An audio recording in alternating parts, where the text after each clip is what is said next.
Hi plant people, good morning. Welcome back to our channel, Marjan's Garden. Ayan. So nandito tayo sa garden dahil nagdidilig ako guys at kahapon ay nag-ayos ako dito sa garden. So medyo nag-rearrange ako guys dahil naguguluhan ako sa kanila. Yan, pero hindi pa rin ako tapos. And kung mapapansin nyo, hindi ko pa naasikaso yung dapat kong tapusin dyan sa rain or shine area. Yan kasi kapag tag-ulan na guys, lalagyan ko sila dyan ng UV plastic. So, sa ngayon, kahit na sobrang init guys, yung mga succulents natin na nandyan na inaayos, mukhang okay naman na sila guys. Hindi na sila nasusunog. So, marami tayong vacant pots dahil nga pinagkakat natin yung mga Echeveria succulents na nandyan. At yung iba na din guys, pinagkakat ko para maipropagate at para ma-reset sila. So, ayan yung mga nakat natin ng mga succulents na galing sa labas. Ayan, dami nila guys, naging dish pot na kasi itong ating bilog na malaking pot. So, dyan ko muna sila nilagay sa ngayon. Pero, yung iba dyan guys, siguro kapag naayos ko na yung mga pots na napagtataniman nila before, ay i-separate ko pa rin yan sila guys. Itatanim ko yan sila doon at ilalabas ko doon pa rin guys kapag stable na. So kagaya nito, paghihiwa-hiwalayin ko pa rin to guys dahil magsisiksikan to dito at napakabilis lumaki ni Laura. Ayan. So maraming heads kasi to guys. So parang tatlo, dalawa, mga ganun yung mga heads nila. Kaya kung mapapansin nyo, tingnan nyo yung itsura nila o tabingi. Dahil nga yung mga dalawang heads, tatlong heads, pinaghiwa-hiwalay ko. Ayan o, kinat natin.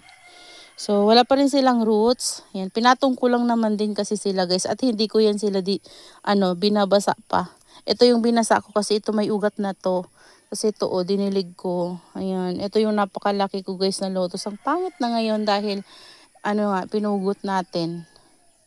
So, di ko alam kung magiging maganda pa siya ulit kagaya nung dati.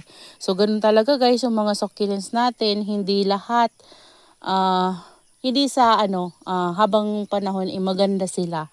So, dadating yung time na pumapangit sila, dadating yung time na gumaganda sila dahil kapag matatanda na sila kagaya nito, pwedeng lumiit to kapag inano natin ulit ni reset natin or pinugot. So, pwedeng lumiit kasi nagdadry yung mga leaves nila. So, panibagong pagbuhay naman ulit natin sa kanila. So, lalaki ulit siya kapag tumagal na ulit sa atin. Ganon yung cycle guys ng pag-aalaga ng succulents. Ayan. So, ito yung kinat ko din guys na madimoy silko. Ayan o. Ang ganda na niya o. Ayan, curly-curly yung leaves.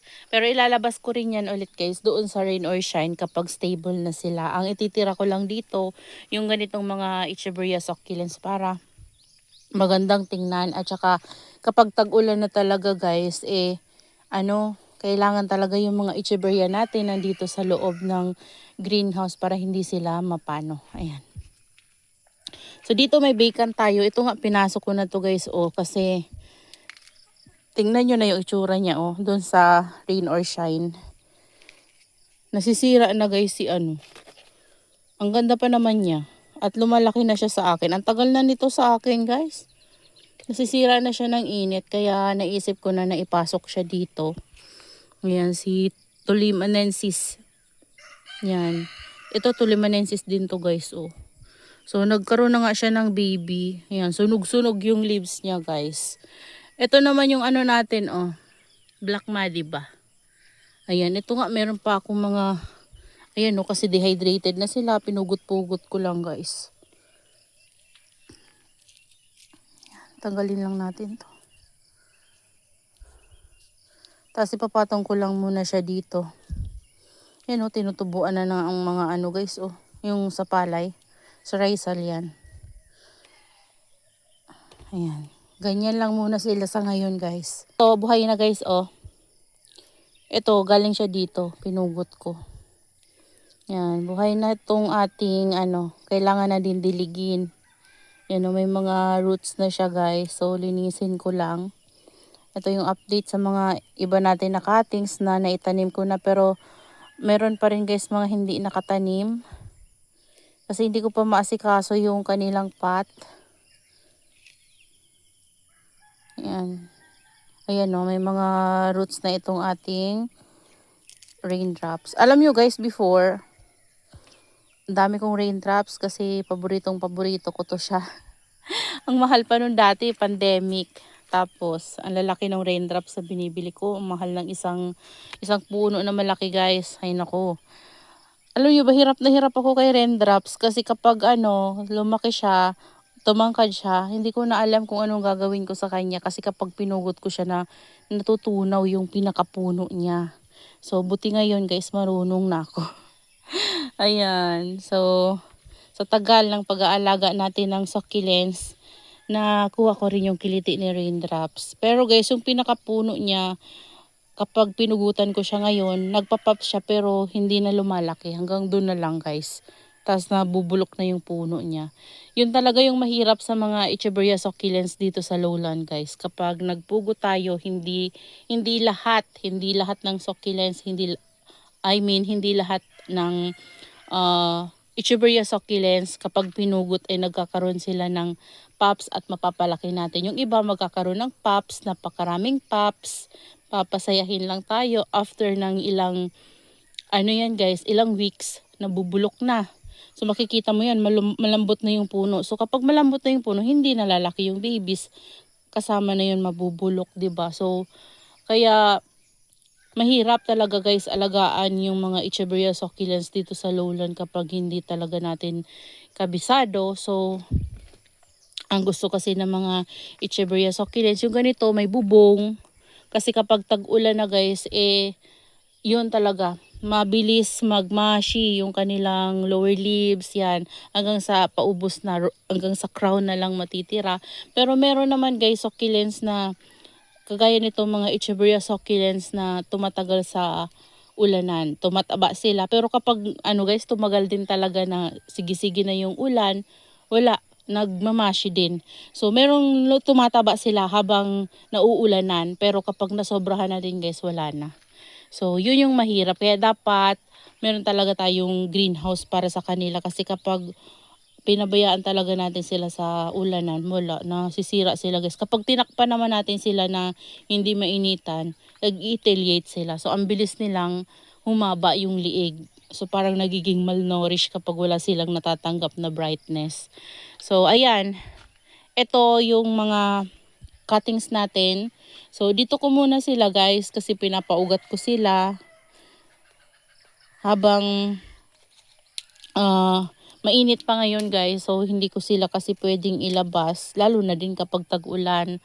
So pinapa-stable ko lang muna dito sa loob, tapos magre-ready ako ng mga pots na iba, yung mga nandun natin sa labas, i-ready ko sila para maitanim ko ulit itong ating mga ibang cuttings dito. So pansamantala kasi pinagdidikit ko sila, hindi pa to talaga yung final nila na taniman. So pinatong ko lang para magkaugat. Pero ito yung mga nandito guys, okay na yan sila. Nandiyan na talaga sila, sapat na yan. Pero yung mga nandito natin na iba, isi-separate ko to. Lalo na to separate ko to guys kasi yung puno nito wala na. Sobrang tangkad kasi nito at ang laki-laki niya, so tatabingin na siya. So kinat ko, so yun. Yung puno niya guys, wala, hindi siya nag-pops. So, okay lang naman. Kasi, ganun talaga. Ayan, dito naman guys, kinat ko pa rin yung natin, no. Yan, inubos ko na siya guys, para magkaroon ng mga pops dyan. Ayan. So, inaano ko, ini-air dry ko.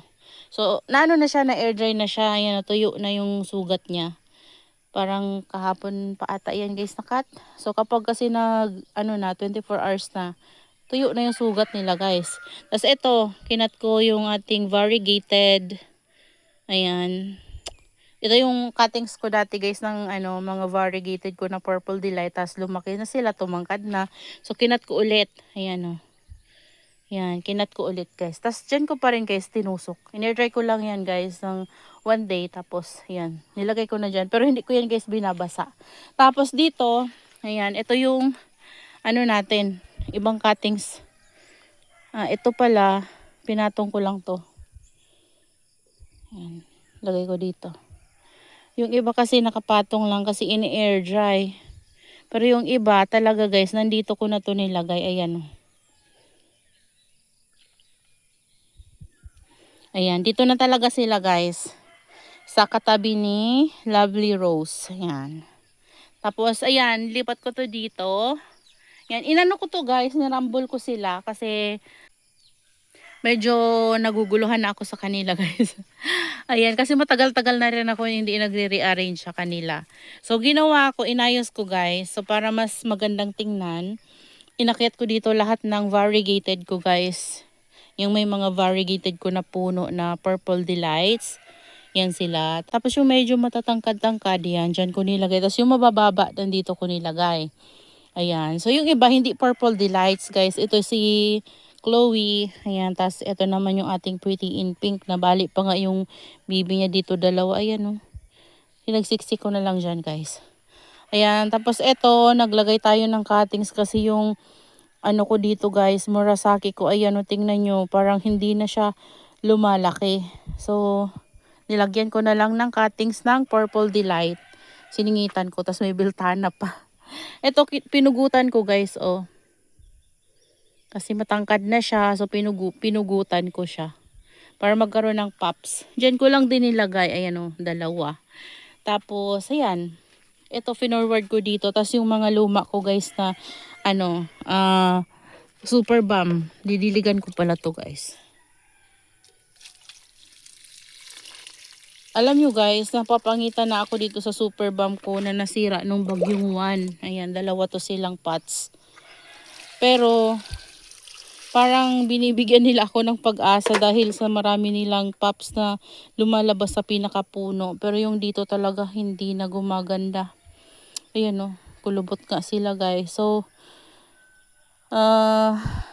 ayaw kong pugutin kasi kapag pinugot ko yan guys, ganun din. Hindi naman natututubuan ng pops. Ayan o. Ay, ano na pala to guys, sira na. Ayan o, sa katandaan niya guys, sira na yung pinakapuno niya. Oh, kaya pala. Ay, wala na. Ayan, hayaan nyo na. Siguro, anuin ko na lang yan, bunutin ko yan, tapos ilipat ko yung mga pwede pa sa, panibagong pot. And then, lagyan ko na lang ulit to guys ng cuttings ng mga purple delights. Ganun na lang itatanim ko ulit dyan guys. Yan. Pero ito, magiging okay pa to guys. Ilipat ko lang to or iripat ko sila sa, sa ibang pot. So, tanggalin ko na sila dito sa big pots kasi napapangitan na ako sa kanila. Ang tagal talaga guys makarecover ng super bomb kapag nasira sila. Ayan o. Kapag pinugutan nyo naman, nagpa-pops pero ang tagal talagang lumaki. Hindi kagaya ng Purple Delight na mabilis lumaki yung mga pops tsaka si Murasaki. And ito yung nandoon guys sa saan ba yun? Sa may Purple Delight natin dito na area. Nilipat ko dito. Na yung isang rosette dito nasagi dito. So, nasira siya. Pero okay lang guys. Ayan. Ginanito ko sila guys. Oh. So, sama-sama na yung mga Pichno and Murasaki ko dito na area. Ayan oh. Pati yung nandoon, nilipat ko dito guys. So, ayan yung itsura nila. Ayan. Ganda nila guys. Tapos ito, kailangan na siguro nitong dagdagan ng garden soil. Kaso lang guys, marami yung mga pops na tumutubo sa ilalim, sa pinakapuno. May pops dun oh. Ayun. So kapag nagdagdag ako ng garden soil, ang mangyayari niyan guys matatakpan yun, mabubulok. So kaya hindi ako makapagdagdag ng garden soil sa iba natin na mga pots. Yan, sabi ko sa inyo, dadagdagan ko sila ng garden soil. Kaso lang hindi ko talaga magawa-gawa guys dahil daming mga pops na maliliit sa pinakailalim nila. Lalo na yung mga lipropa ko dati. So maliliit pa sila. Hindi pa talaga pwedeng dagdagan ng garden soil kasi matatakpan yun. Kapag natakpan yun guys, mabubulok na. Ayan, ito yung tubig natin. Ito pala guys, nilipat ko na dito sa baba kasi yung area ko dun sa orchid section ko may iniisip ako na gawin. Ayan. So, ayan guys, nagdidilig lang ako dito sa ating mga malalaking succulents. Ayan. So, yung nandito, ito yung nilagay ko guys. Yan, kapalit nung Murasaki natin. So, Yung iba ay kinatan ko. Tapos pinalik ko na dito. Yun guys, hindi ko pa nalalagyan ng ano, cuttings. Nandun pa naka-air dry pa yung iba. So lalagyan ko yan guys kapag nakapasok ako dun oh. Yan, pumapasok ako dun sa kabila para makapunta dyan. So yung nandito natin, ayan sila. Hindi ko pa to naaayos. Ayusin ko pa to guys dahil ano, magulo yung itsura nila guys. Naguguluhan talaga ako. Tapos ito pala guys, kinatan ko na rin oh. Ayan, pinugot ko yung nandito natin. Yung mga hindi var na heads. Ayan, pinugot ko para magkaroon siya ng pops. Ayan. So pinugot ko. Tapos inikot ko siya guys. Ayan oh. Nandito na yung variegated natin na nagtitrail. Ayan, kinat ko lang yung nandyan guys. Tapos yung dito mga kinat ko din oh. Ayan, para magbigay sila guys ng pops. Tapos yun oh, kinat ko. Ayan. So ito, nag-start na magbigay ng mga pops yung ano, puno niya. Ayan, yung mga nandito ko, tingnan nyo oh, nawala na yung iba kasi pumapasok yung manok na bubol. Hindi ko na maasikaso. Ayan, wala na. Tapos dito guys, ayan oh, yung mga ano natin, mga bibis ng melos, yan, nabuhay ko sila sa seeds. Ayan guys, sobrang dami nila. Ito yung pinakauna. Ayan oh. Ito yung mga napabayaan ko dati. So, ngayon lumalaki na sila guys. So, ayan sila. Dinilig ko sila kanina. So, medyo naalagaan ko sila sa dilig para mabilis na sila guys lumaki. At napakarami ditong white melo. Ayan, so, 'di ba? Nakakatuwa guys na makabuhay tayo ng ano, ng cactus galing sa seeds, tapos mapapalaki natin kapag lumaki yan sila guys at nagkaroon ng crown. Napakaganda niyan, kaya talaga inaalagaan ko guys. So kapag ano guys, kapag lumaki tong mga to, pagsasama-samahin ko talaga to sa isang area para kapag nagkaroon ng crown, ang ganda. Marami pa rin ako mga pinopropagate ng mga seeds doon lang sa mga pot ng mga cactus natin, doon nabubuhay sila. So kapag malaki-laki na, itatransfer ko na ulit sila guys sa ganito. Yan, hanap tayo ng taniman na maayos. Ito nga meron pa rin guys oh. Yan, tapos ano na, ililipat natin ulit sa mga single pot kapag malalaki na sila. Yan, ito ita-transfer ko pa rin to guys kasi merong marami yung isang pot o kasi ano, wala na tayong pots na maliit. So gusto ko maliit lang yung pots. Ayan. Uy, natumba na. Ito hindi ko alam kung magkakaroon pa to ng baby guys. Malambot na siya. Dehydrated. Ayan. So sa garden naman natin guys. Ayan. Dito ay ito yung itsura ng ating mga succulents. Ayan, nilagay ko dito lahat ng may flower spike. Pero yung doon guys na may flower spike ko, hindi ko na tinanggal. So doon na muna sila guys. Tapos yung mga na-unbox natin na orchids ay pinagsisiksi ko na dito. Tapos tinanggalan ko na sila ng mga dry roots. Ayan, kung mapapansin nyo, makalat dito dahil may mga dry roots dyan. Tapos yun, nagtanggal din ako doon ng mga na ano, nag-yellowish na dahon. So ayan sila. Tapos yung ating Tolomia guys, oh, tingnan nyo, natatamaan sila dito ng morning sun at open na talaga yung ating sino nga ito? Ano yung ID niya? Yellow Butterfly 26.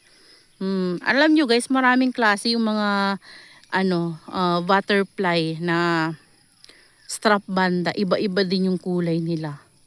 So maganda din silang i-collect. Kaso lang, ang type ko kasi guys ng mga bandas ngayon yung malalaki yung flowers, yun talaga yung gusto ko. Okay naman yung maliit pero mas type ko talaga yung malalaki yung flowers. Parang mga ganito guys ang flowers nila kapag ano.